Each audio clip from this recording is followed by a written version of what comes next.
My parents worshipped my brother and hated me, but karma and my revenge exposed him as a poisoner, kidnapper, and monster they created. My brother Marcus was born perfect, athletic, charming, straight A's without trying. I was born 2 years later and somehow became the family disappointment before I could even walk. Every achievement of mine was dismissed while Marcus got standing ovations for breathing. When I made honor roll, Dad barely looked up from his paper. When Marcus got a B-, Mom threw a celebration dinner. The pattern was set early and never changed. By high school, the favoritism had calcified into something uglier. Marcus could miss curfew, come home drunk, wreck Dad's car, nothing. I'd be 10 minutes late and lose my phone for a month. Mom would literally cook 2 dinners, Marcus's favorite and whatever leftovers I got. When I asked why, she said, "Your brother has potential. We're investing in his future." The unspoken part hung in the air. I had no future worth investing in. College was my escape, except my parents refused to help with tuition. They'd opened a college fund for both of us when we were young. When I turned 18, Dad sat me down and explained they'd moved my half into Marcus's account because he got into a better school. "It's the smart financial decision," he said. "Marcus will make something of himself. You can take loans." I worked 3 jobs while Marcus partied through State University on my money. After graduation,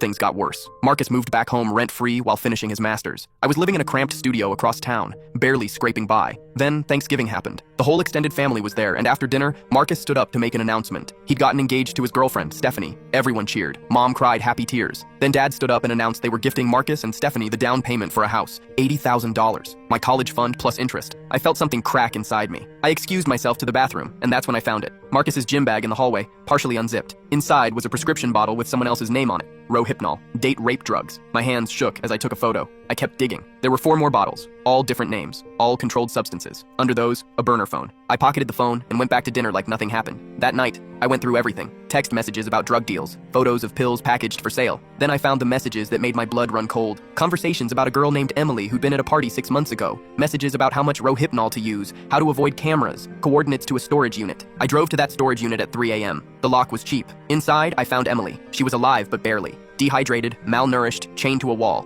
I called 911 and waited with her until police arrived, telling her she was safe over and over while she sobbed. The police arrested Marcus at my parents' house at dawn. Mom called me screaming that I destroyed their golden boy over some misunderstanding. Dad said I was jealous and always had been. They hired a $50,000 lawyer and tried to get charges dropped, but the evidence was overwhelming. 3 other girls came forward. The drug dealing, the kidnapping, the assaults. Marcus got 25 years. The trial was brutal. My parents sat behind him every day, glaring at me when I testified. Mom told reporters I'd planted evidence out of sibling rivalry. Dad said I was mentally unstable and had always been troubled. At sentencing, the judge addressed my parents directly. "Your son is a monster, and your enabling created him. You ignored every warning sign because you couldn't accept that your golden child was broken." The family hasn't spoken to me since. Mom sent one text. "I hope you're happy. You destroyed this family." I blocked her number. Last I heard, they'd sold their house to pay legal fees and moved to Florida. I visited Emily in the hospital. She's in therapy now, rebuilding her life. Sometimes justice feels less like victory and more like surviving the wreckage, but I'd make the same choice every time.